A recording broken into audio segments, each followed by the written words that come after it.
Good morning everyone, another day trip. That's what it's getting at this point. It's the 8th of February, it's a Wednesday, and today I am off on a group tour to Chiang Rai. It's about 3 hours from Chiang Mai, and originally I was going to go there and stay over and give Pai a skip, but everyone has told me to not miss Pai, so I'm doing a day trip today, and then tomorrow I'll be heading up to Pai. We've made it to our first stop, which is like the hot springs, and there's a bit of like a market going on here where you can just get like souvenirs, I guess, and some clothes and stuff. Okay, so here are the hot springs. The water is so warm. I don't know if the camera's picking up the steam. This hurts.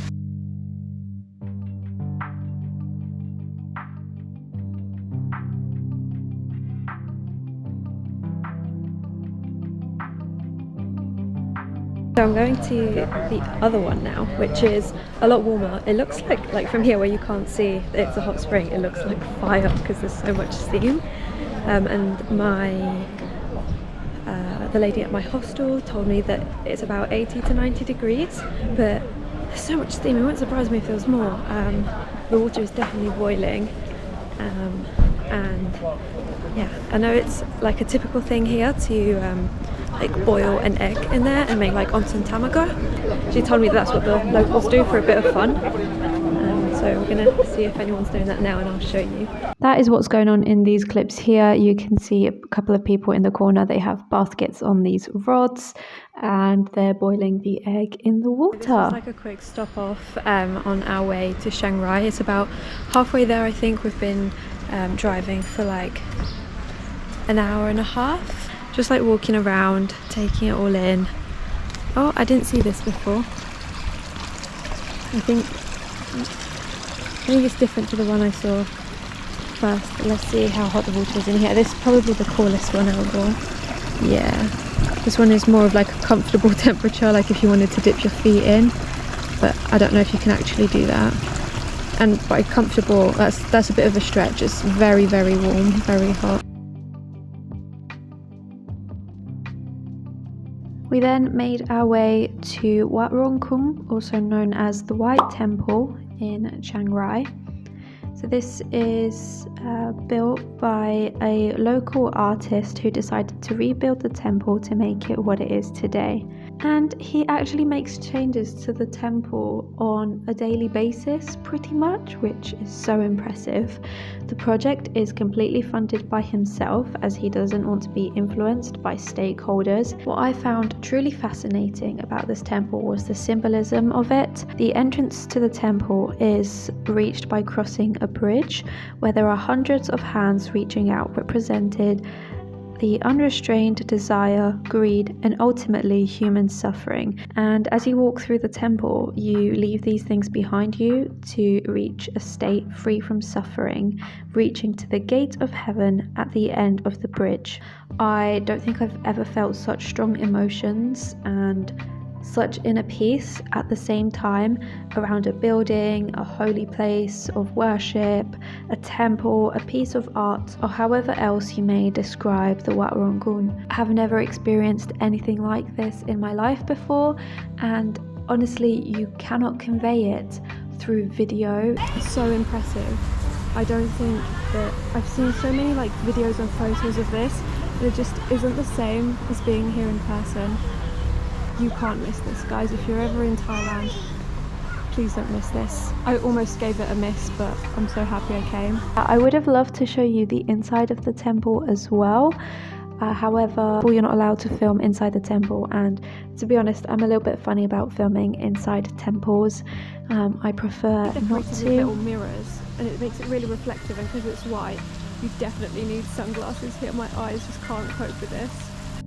The reason it's completely white is to signify the purity, and a lot of like the artist who designed this and who is like working on this temple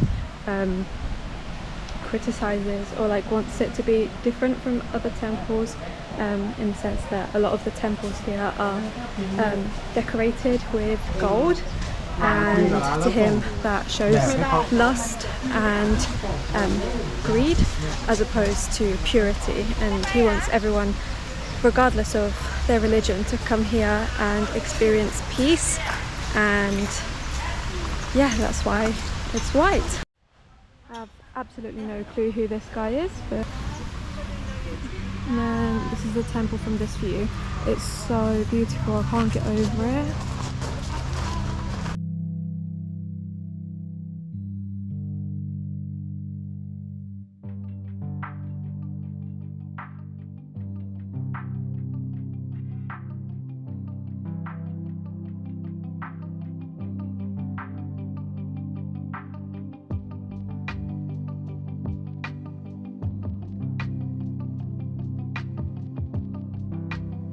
I'm not too sure what this is, but let's have a look.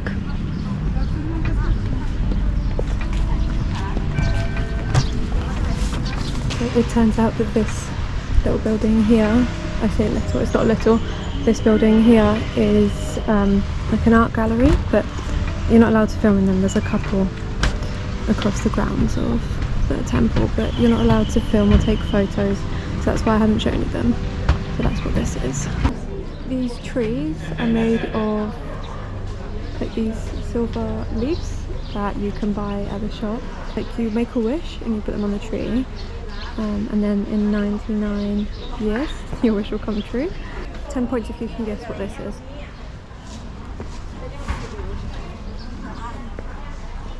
The toilets are gold to symbolize the body, as opposed to the mind, which is symbolized by the white color of the main temple. And it also represents human desires such as wealth, which we need to let go of.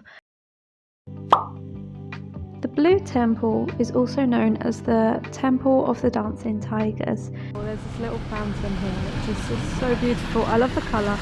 So it's blue because blue is the color of the universe. The sky is blue, the water is blue.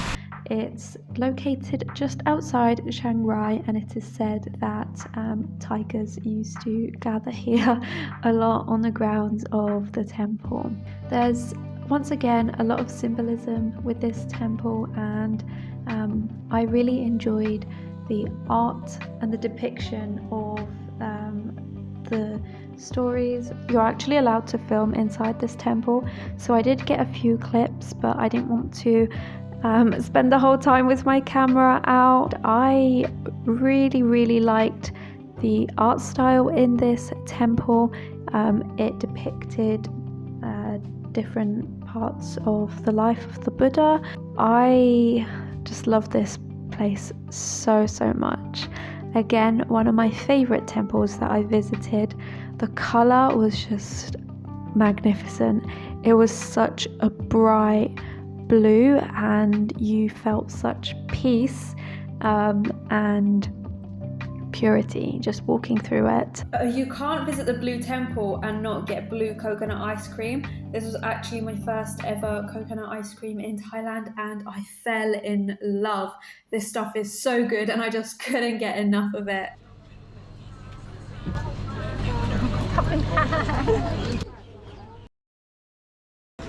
We're currently at the Bandam, which is basically the Black House, and this is basically the house of, or it used to be, it's like a museum now. It's a museum with like artwork from this guy over here, I think.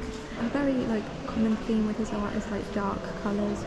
His favourite colour was black. He said that black always wins, that if you mix every colour together you get black, and that's why he uses it a lot. A lot of his work is inspired by like animals. You can see like tigers and like skulls and stuff. The Black House Museum is a complex of 40 buildings. This is like the reptile house, I guess. You can see there's like crocodile skins and stuff, and my guy just told me that this is where he would bring like his VIP friends. I'm glad I went, but I probably wouldn't go again, to be completely honest. Wasn't a huge fan of the art, and that's okay, you know. I'm gonna be honest, I don't know how I feel about this place. not 100% my vibe, I'm going to be honest. I thought I was going to really enjoy it because it's art. I think the fact that it stimulated such a strong emotional reaction from me as well says a lot about the art. Sometimes art isn't meant to make you feel comfortable. It's going to trigger emotions that aren't as pleasant, and that is art as well. You might not enjoy it, but you can still appreciate its value. I am back in Chiang Mai now. Chiang Rai was beautiful. I absolutely loved it. I'm now back, as I said, and I'm going to get myself some food. I'm on the hunt for some veggie khao soi, which is the local dish here in Chiang Mai. When I got back to Chiang Mai, I was so hungry and I had the world's worst headache, and I really wanted to get some food in me. So I went to a vegan place, I think it was called Vegan Heaven, and I decided to try out khao soi for the first time. This is a local dish in Chiang Mai. It's essentially curried noodles, and it's so good. It's kind of funny me watching back on this clip because I thought I had such a strong reaction to it, but clearly I did not. I think because I had a headache, it felt like I was having a much stronger reaction than I actually was. But yeah. The khao soi, getting ahead of myself there, thinking I'm in khao sok. Khao soi was very good. And I'm now heading back to my hostel. And I'm going to end this video here because tomorrow I'm starting a new chapter, going somewhere new, so it feels like a new vlog opportunity. But thank you all for watching. Make sure to subscribe if you want to see what I get up to next, and I'll hopefully see you in my next video. Bye!